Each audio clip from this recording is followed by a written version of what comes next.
서미수님 시국 특강 19강입니다. 오늘은 선조 이승만 윤석열이라는 제목으로 강의를 하도록 하겠습니다. 임진왜란 6.25 전쟁 그리고 지금 2024년 12월 3일 비상계엄 선포, 이 무게가 저는 거의 같다고 느껴집니다. 1592년 선조 25년 4월 13일 일본의 토요토미 히데요시는 20만 명의 군사를 조선으로 파병을 합니다. 전세는 파죽지세였고 백성은 정말로 도처에서 당합니다. 그런데 조선시대의 임금은 무엇을 했을까요? 전쟁 3일 전에 소식을 듣고 도망가기 시작을 합니다. 그래서 개성으로 갔다, 평양으로 갔다. 평양에서는 우리가 평양성이 튼튼하니까 여기서 막자 그랬음에도 불구하고 선조는 의주까지 도망을 갑니다. 선조가 슬픈 거는 요동 도사에게 편지를 보냅니다.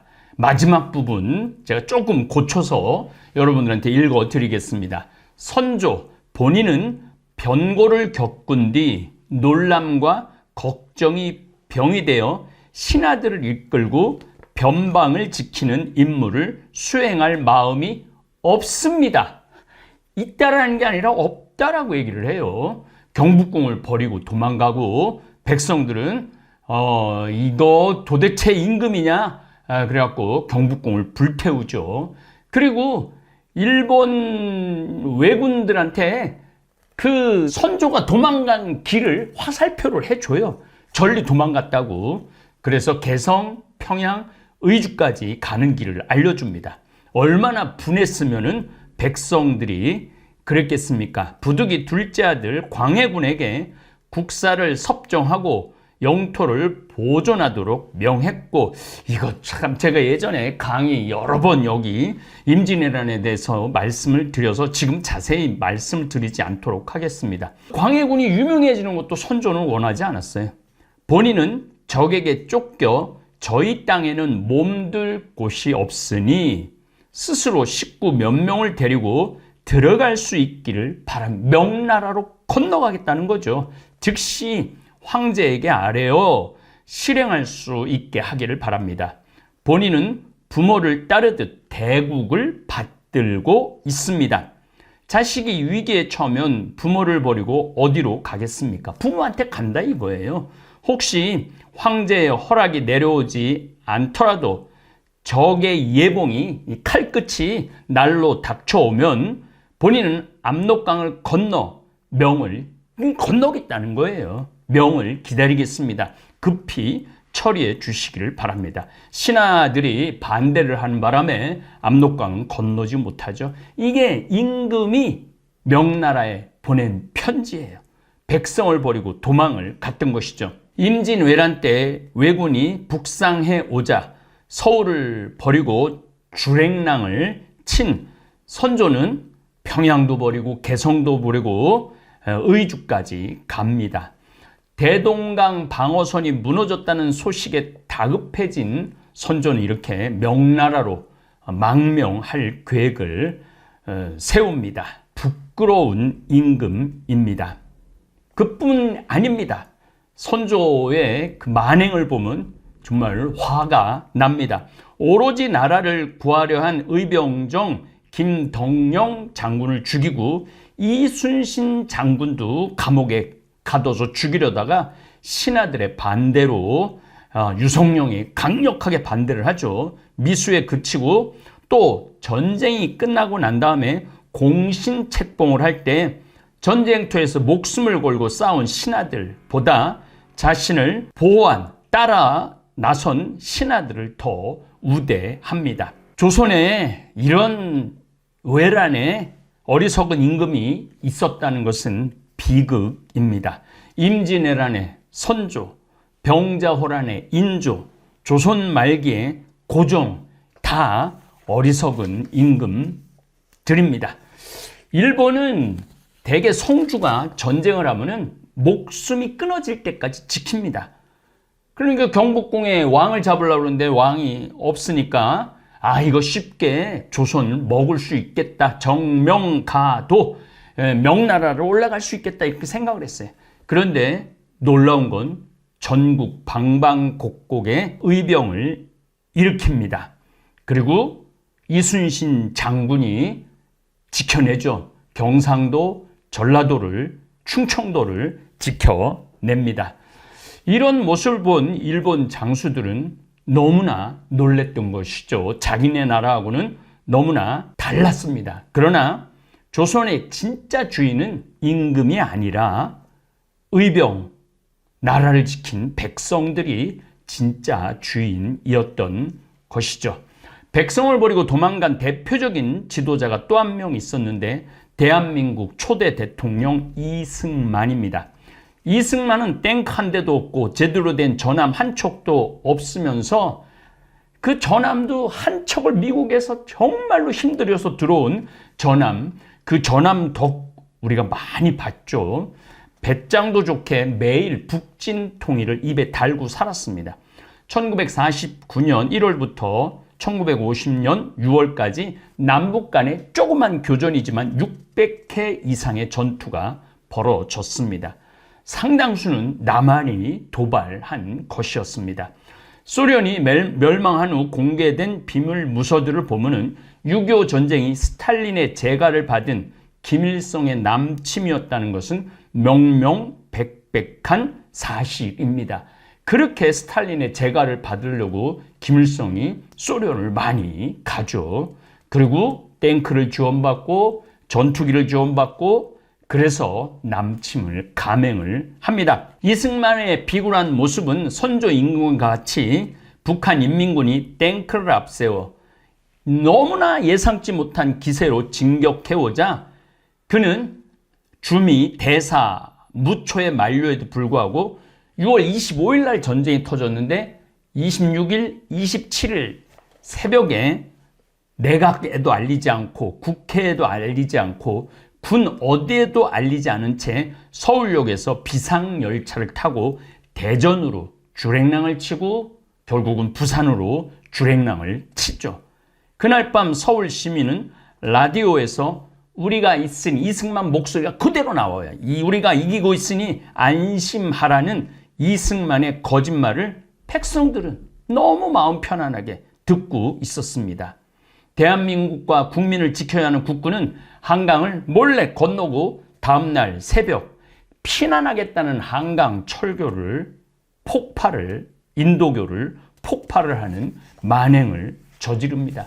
거기서 빠져 죽은 사람들도 많지만 한강을 건너지 못한 많은 사람들이 북한 그 실정에 3개월 시달리게 되죠. 일본 교도통신에 따르면 서울에 함락되기 전에 이승만은 일본 야마구치현에 망명정부를 세울 구상까지 했습니다. 나라를 36년 동안 빼앗긴 그 나라에 다시 망명을 하겠다는 생각까지 했습니다. 임진왜란 때 선조와 조선을 구한 의병과 이순신 장군이 있었다면 6.25 남북 전쟁에는 미군을 비롯한 유엔군이 있었습니다. 그들의 피가 없었다면 우리 민주주의는 지키지 못했을 것입니다.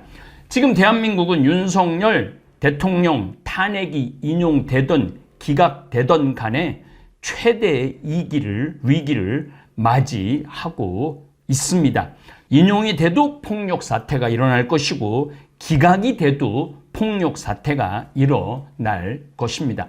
불 보듯 뻔한 지금 수순을 밟고 있습니다. 나라 경제는 IMF 시대보다 더 위태롭고 인천의 남동공단이 올스톱 됐다고 그래요. 이제는 글로벌 워밍이라고 그러지 않습니다. 지구온난화라고 그러지 않고 글로벌 보일링이라고 그럽니다. 끓고 있어요. 지구가 3월 23일, 4일 최고로 많이 올라갔을 때가 남부지역이 29도까지 올라갔습니다. 3월 달에 정말 너무나 지금 환경이 우리 목전에 와 닿고 지금 대한민국 남부가 불길에 쌓여 있습니다. 그리고 많은 사람들이 목숨을 지금 잃고 있습니다. 윤석열 정부는 지난 2년 반 통치 기간 동안 꾸준히 북한을 도발했습니다. 할 수만 있다면, 기회만 있다면 우리나라도 핵무장을 할 수 있다라는 발언을 서슴지 않게 윤석열 씨는 했기 때문에 결국 미국에서 민감국가로 지정되었습니다. 민감국가로 지정된 나라는 중국, 러시아, 북한, 이란, 시리아 등입니다. 여기서 중국과 러시아는 위험국가, 북한과 이란은 테러 지원국, 비동맹 신흥국가도 인도, 우리나라는 미국과 동맹국가예요. 그런데도 민감국가로 포함이 되었습니다. 저는 이 핵에 대해서 할 말이 참 많은 사람입니다. 제가 신학교 3학년인 1980, 지금으로부터 40년 전이죠. 4월 26일 소련 우크라이나 체르노빌 원자력 발전소가 폭발했습니다. 저는 이때부터 세상과 에너지, 환경에 관심을 가지기 시작했고 제 삶 자체가 지구 환경을 걱정하는 인생이 되었습니다. 그리고 40년 전부터 환경을 공부했고 또 걱정했던 환경 재앙이 작년 2024년부터 본격적으로 시작이 됩니다. 이 기준점은 산업혁명 250년 전 산업혁명 전 1.5도 상승에 있습니다. 1.54도 상승을 했습니다. 그리고 작년에 기온을 올해 또 갱신할 거라고 그럽니다. 그래서 앞으로 25년 후인 2050년에는 지구에 사는 인구 절반이 죽음의 위협에 놓이게 될 것이라고 합니다. 25년 남았습니다. 여기에 핵무기는 정말 민감한 문제입니다. 우리나라가 핵무기를 개발하면 전 미국을 비롯한 전 세계가 경제 제재를 할 것이고 임진왜란보다 6.25 남북 전쟁보다 더 위기가 한반도에 닥쳐올 것입니다. 윤석열 씨는 2023년 1월부터 핵무장 발언을 시작했습니다. 나라를 전쟁통으로 밀어 넣을 생각이었던 것 같습니다. 2024년 10월 11일 금요일 9시경 불과 개엄하기 한 달 반 전이죠. 북한 당국에서 대한민국 소속 무인기가 평양시 중구역 조선노동당 중앙위원회 본사 청사 일대 상공에서 대북 전단 삐라를 살포했습니다. 그때 김영현 씨가 처음에는 그런 적 없다고 그러다가 나중에는 말할 수 없다고 이야기를 했습니다. 보낸 거죠. 무인 드론을 보낸 겁니다. 아파치 헬기 군사 분계선 남방 또 북반 한계선이 있는데 정말로 분계선 가까이 근접 비행을 해서 그것도 비아폰도 아니고 일반 무전기로 타격하라는 그러한 통신이 오고 갔습니다. 그래서 그 비행사들이 이게 도대체 어떻게 된 거냐, 너무 위험한 지시가 아닌가, 그리고 결국은 국회에 제보를 했죠. 우리나라가 미국 사우디아에 이어서 아파치 헬기가 3위입니다. 72대가 있습니다. 지금 주한미군 것까지 합치면 142대가 있습니다. 물론 무기 체계는요, 나중에 제가 이쪽으로도 공부를 열심히 하고 있는데 나중에 제가 또 북한하고 우리나라하고 전쟁이 이루어질 수 없습니다. 북한의 무기는요, 제가 탈북자 8년 동안 데리고 있었습니다. 그리고 탈북자들을 제가 많이 데리고 있었어요. 불쌍해서. 얼마나 불쌍해요. 그리고 그들 얘기를 들어보면은 10년 군인 근무할 동안 총 쏴본 적이 없는 군인들이 천지입니다. 총알이 아까워서. 대포는 말할 것도 없고, 그러한 나라, 북한하고 우리나라하고 전쟁을 한다? 일어나지 않습니다. 북한은 전쟁할 생각이 전혀 없는 나라입니다. 나라를 평화로 이끌어야 하는데 계속 불안만 조장하고 있습니다. 하동마을과 안동이 불길에 휩싸이고 촌각을 다투고 있습니다. 온 나라가 불길과 싸워야 하고 한순간에 집과 일터를 잃은 국민들에게 자원봉사의 손길이 필요한 시기인데 날이면 날마다 온 나라 국민들이 광화문으로, 여의도로, 안국동으로 몰려들어 서로 잡아먹을 듯 으르렁거리고 있습니다. 온 국민이 머리를 맞대고 경제난, 환경난을 어떻게 극복할까 토의하고 해결책을 찾아야 하는데 헌법재판소 대법관이라는 사람들은 비상계엄이 선포된 지가 벌써 4개월이 지났는데도 대통령 인용이든 기각이든 결정을 내려 주어야 하는데 이 눈치 저 눈치 보고 국민에게 극도의 스트레스를 안겨주고 있습니다. 법복 입고 높은 자리에 앉아있다고 다 정의로운 사람들은 아닙니다. 정말 이 대한민국의 미래와 안위를 걱정한다면 4개월의 시간을 허송세월로 보내지 않았을 것입니다. 임진왜란, 6.25 전쟁도 헤쳐나왔고 이겨냈습니다. 우리 국민들은 이 어려움을 이겨낼 것입니다. 하지만 너무나 많은 사람들이 아파하고 힘들어합니다. 저 역시도 너무나 안타깝습니다. 지금 일자리를 잃는 우리 국민들, 가게 문을 닫는 국민들, 평창도 읍내에 나가보면 임대 이게 많이 있어요. 그리고 손님이 평창도 안 온다고 그래요. 하루빨리 이 난국을 극복하는 시간이 오기를 간절히 바라보고 기도해 봅니다. 감사합니다.